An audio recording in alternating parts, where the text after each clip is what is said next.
مولاي صل وسلم دائما أبدا على حبيبك خير الخلق كلهم. مولاي صل وسلم دائما أبدا على. Bismillahirrahmanirrahim. Assalamualaikum warahmatullahi wabarakatuh. Bismillah, alhamdulillah, nahmaduhu wa nusalli wa nusallim ala rasulihil karim. Amma ba'da.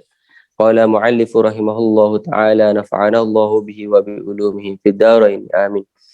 Bismillahirrahmanirrahim. Hari ini kita akan masuk pembahasan kepada awqatus solah, waktu-waktu solat. Walaupun sekarang dah ada jadual, tapi sebelum ada jadual tu, kita tengok, kita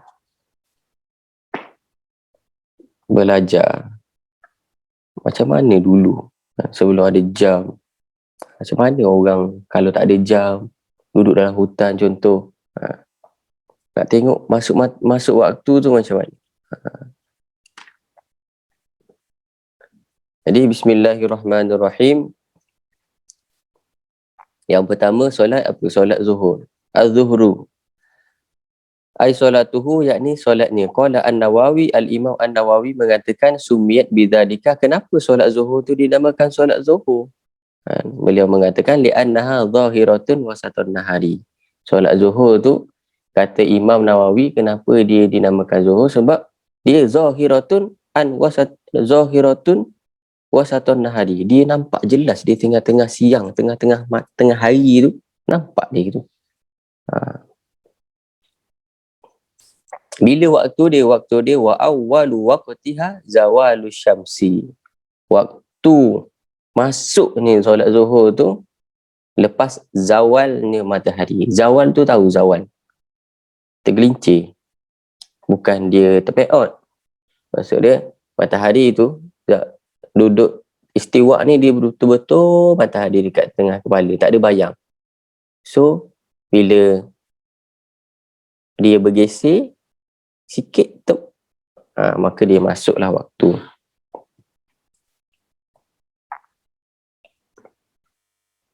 Kalau tu masuk waktu,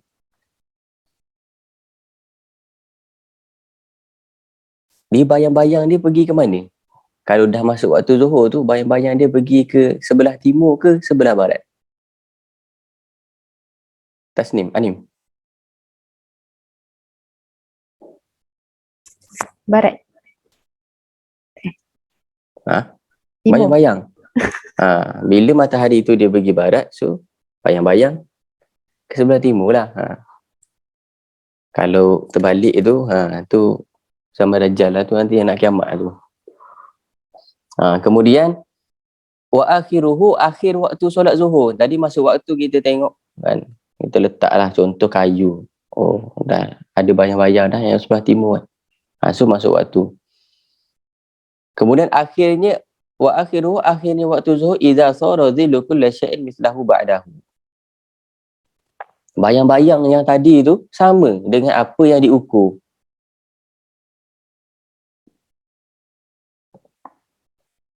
Contoh macam ni, matahari kat sini. So bila bayang-bayang ni dengan penanda buku ni tu sama. So maksud dia dah habis waktu. Kemudian asar wal asru. Kenapa dinama solat asar? Ai solat wa sumiyat bidzalika lima'asaratiha waqtal ghurub. Solat asar dinamakan solat asar sebab waktu melakukan solat asar ni mendekati waktu ghurub. Ghurub ni terbenamnya matahari. Bila waktu masuk waktu asar, wa awwalu waqtiha az-ziyadatu ala zillil mithli. Tadi awal masuk waktu solat zuhur tu apabila bertambahnya bayang-bayang daripada ukuran benda. Maksudnya tadi bila sama habis waktu solat zuhur. Betul. Tapi Kalau masuk waktu asar, dia ziyadah, ada tambahan daripada bayang-bayang dia tu macam ni kat sini, bila dia lebih, bermakna masuklah waktu solat zuhur. Waktulah solat zuhur, solat asar.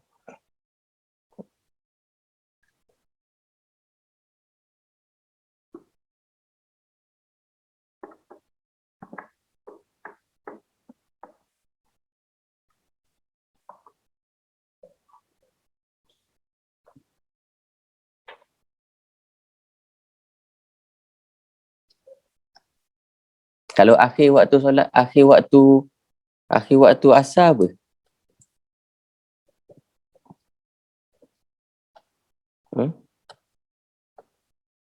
Apa yang nak tanya? Fauzi, akhirnya waktu asar? Akhirnya waktu asar, tenggelamnya matahari lah. Betul. Bila tenggelam matahari, habislah waktu asar, masuklah waktu maghrib. Kemudian sembahyang maghrib, wal maghribu, sembahyang maghrib, kenapa dia dinamakan maghrib? Wa sumiyat bidzalika li fa'liha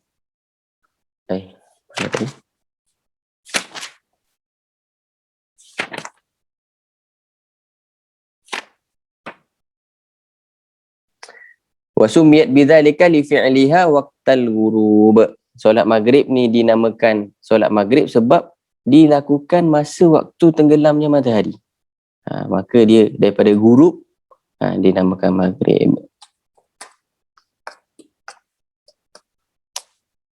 Wa waqtuha wahidun wa huwa ghurubu syamsi. Waktu solat maghrib ni hanya satu saja, iaitu waktu masa tenggelamnya terbenamnya seluruh matahari. Ghurubu syamsi, bila tenggelamnya matahari, habisnya tenggelam matahari, maka masuklah waktu maghrib.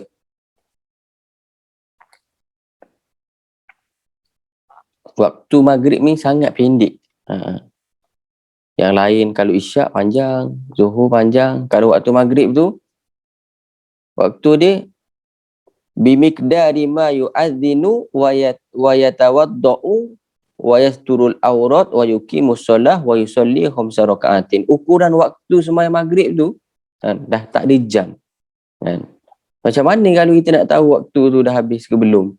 Kira-kira waktu yang lepas tenggelam matahari tu, kira-kira dia cukup waktu untuk azan, seorang azan, and then dia wuduk ataupun tayamum, dia waktu digunakan untuk tutup aurat, qomat dan ukuran solat 5 rakaat.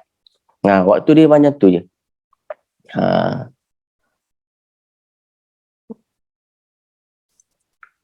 Pendek je waktu dia. Ulang Ustaz. Ukuran kan tadi kan ada, boleh tengok kalau siang kita boleh tengok pakai bayang-bayang, betul. Kalau waktu maghrib ni, dia ukuran dia tu, seseorang tu cukup waktu dia tu kira-kira macam ni. Sebab tak ada matahari, tak nampak bayang-bayang. Okey, kira-kira lepas tenggelamnya matahari tu, waktu yang digunakan untuk azan, wuduk ataupun tayamum, lepas tu tutup aurat, qomat dan solat 5 rakaat. Bukan kena solat 5 rakaat, maksudnya waktu solat 5 rakaat tu berapa minit. Maksudnya azan berapa minit, lepas tu tutup aurat wuduk berapa minit, tutup aurat berapa minit, qomat berapa minit, sembahyang 5 rakaat berapa minit. Sejam contoh. Macam tu. Faham? Pendek je waktu dia. Azan, waktu yang diperuntukkan untuk azan, kemudian wuduk ataupun tayamum, kemudian tutup aurat, iqamat, solat 5 rakaat. Perbuatan tadi itu memerlukan berapa minit? Sebatas itulah waktu solat maghrib.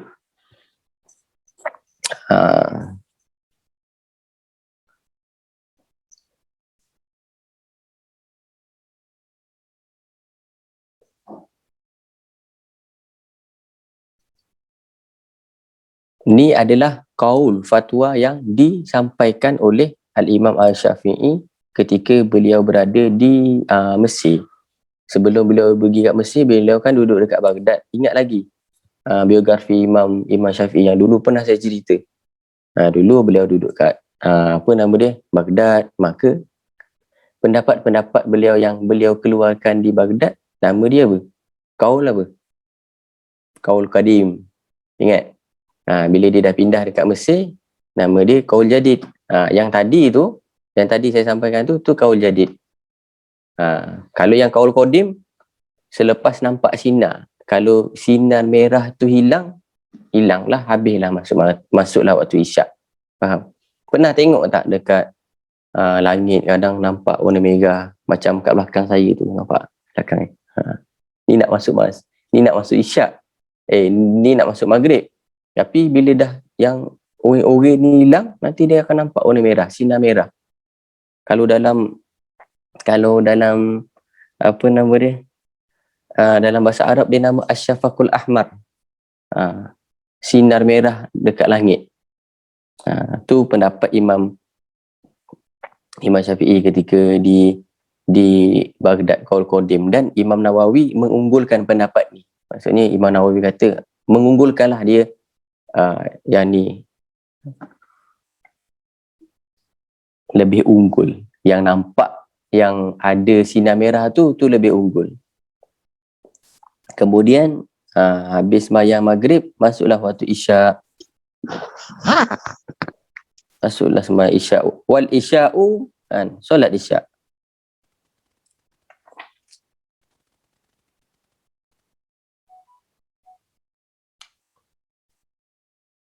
Bila masuk waktu solat isyak ni? Kat sini, idza ghaba asyafaqul ahmar. Awal masuk waktu isyak tu apabila ghaba asyafaqul ahmar. Hilangnya sinar merah. Sinar merah dekat langit tu dah hilang.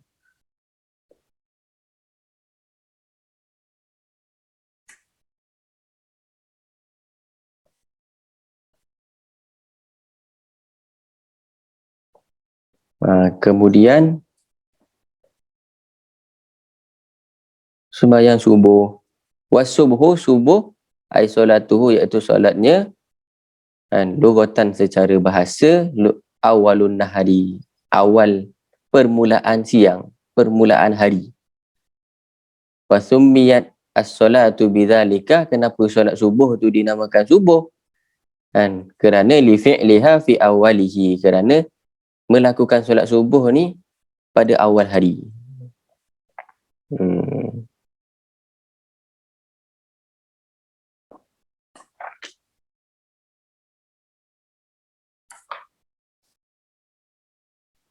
Bilakah masuknya waktu solat subuh? Wa awwalu waqtiha tulu'ul fajri tsani wa akhiruhu fil ikhtiyari ilal isfar. Awal waktu solat subuh tu ketika terbit fajar kedua. Fajar tu ada dua ke?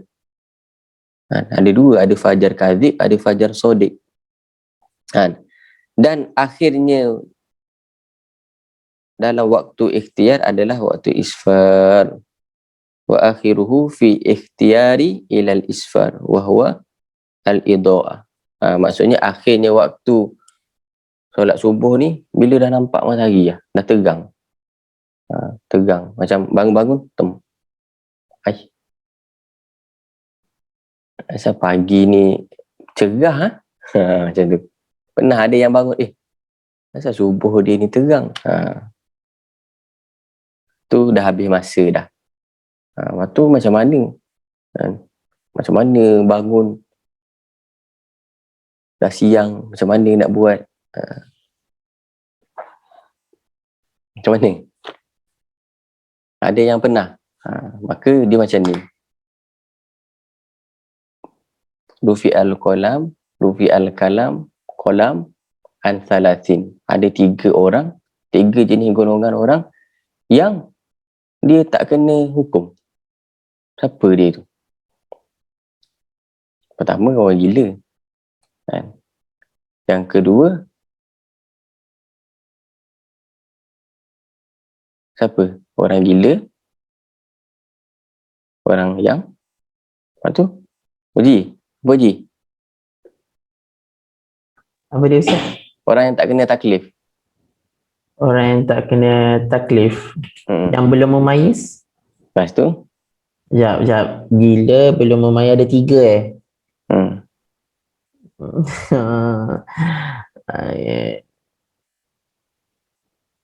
Orang tidur. Faham. Orang tidur, nak hukum macam mana orang tidur? Dia tak sedar, dia tak berakal. Faham? Tapi tidur yang macam mana? Tidur yang menurut syarak lah. Bukan awak tidur dalam ofis, tak apa dia tidur tak boleh hukum. Bukan macam tu. Nanti orang pakai dalil ni pula, ustaz kata kalau orang tidur tak dikena hukuman. Lepas tu dia pergi tidur kat ofis. Tak boleh lah macam tu.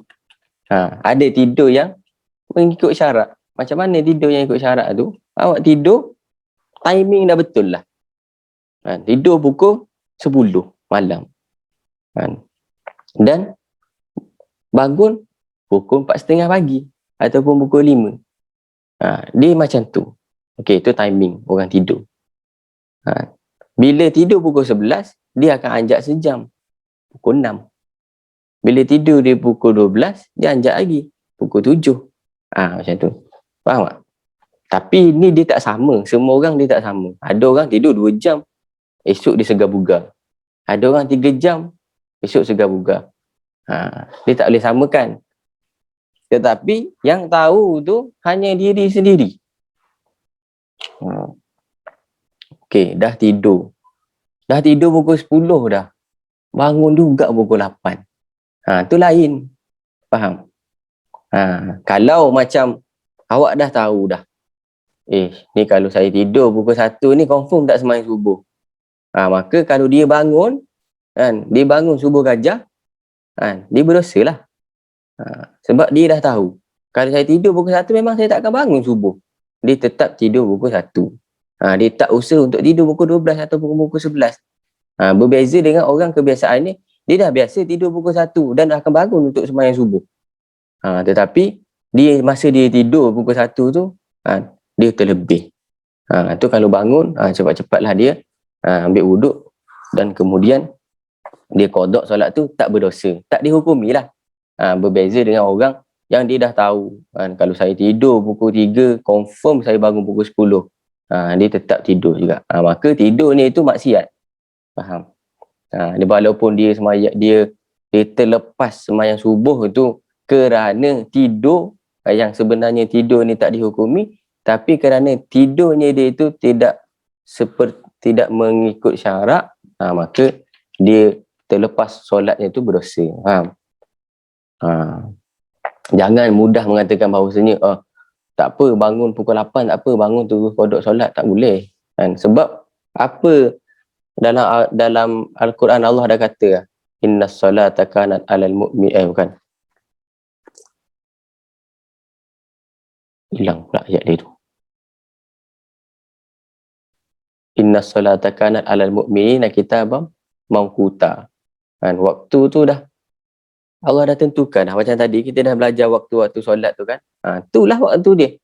Kalau kita lakukan selain waktu dia, maka kita tak ikut kepada syarat lah. Waktu solat Zuhur sekian. Kalau tak waktu solat, kalau kita sembahyang Zuhur bukan pada waktu solat Zuhur, nama dia qada. Faham? Jadi lebih kurang macam tu. Ada yang nak tanya lagi? Biasanya masalah dia dekat sembahyang subuh je. Sebab kadang tu layan apa kan. Layan cerita ke apa ke. Kadang busy kerja. Lepas tu tertidur. Tidur lambat. Lepas tu bangun solat subuh. Subuh tengah hari. Tu tak sama dengan orang yang dia dah usaha untuk tidur awal. Dan kebiasaan dia kalau tidur macam tu, insya-Allah dia bangun. Tetapi Allah Subhanahu Wa Taala bagi dia tidur lebih. Suka lah tidur lebih tidur terus kan. Nanti Allah bagi nak tidur lebih pun Allah bagi tidur terus. Dia tak bangun dalam kubur. Jadi buatlah adat tidur. Buat adat tidur, tidur dengan wuduk. Tidur dengan wuduk, baca ayat kursi semua. Nanti kalau contoh bangun-bangun dalam kubur, bangun dalam keadaan ada wuduk. Jaga adab tidur. Biasanya kalau kita jaga adab tidur, biasanya akan ada malaikat dengan kita. Kita baca Bismillahirrahmanirrahim 21 kali, tiup kat bantal, niat nak bangun pukul berapa, nanti malaikat akan bangunkan kita. Tapi sekali je dia bangun. Lepas tu kita terjaga, lepas tu kita tidur balik, dia tak datang dah lah. Kena buat pula amalan tu esok. Ada yang nak tanya? Ustaz nak tanya. Hmm? Fauzi. Okey, saya nak tanya. Yang solatlah kamu walaupun kamu dalam keadaan berperang, yang tu hadis ke surah yang saya lupa lah. Hadis. Dalam Quran tadi. Quran ada? Tak ada. Okay. Yang lupa. Saya lupa yang tu je. Saya nak tanya. Tu hadis. Maksudnya tu nanti masuk dalam bab solat, bab syiddatul khauf, solat dalam perang macam mana. Seorang berdiri kat depan, satu jemaah satu berdiri kat depan, berdiri kat belakang, nanti yang ni rukuk, yang ni sujud. Pernah dengar solat syiddatul khauf? Solat dalam perang. Kat situ ada pembahasan dia. Sabar je, sabar. Bukan tanya je sebab macam saya dah lupa, sebab saya lupa kan. So saya nak berperang. Saya berperang meletup, saya jadi tentera nanti. Jangan bergerak. Macam tu. Okey, faham. Tu berkenaan dengan waktu-waktu solat.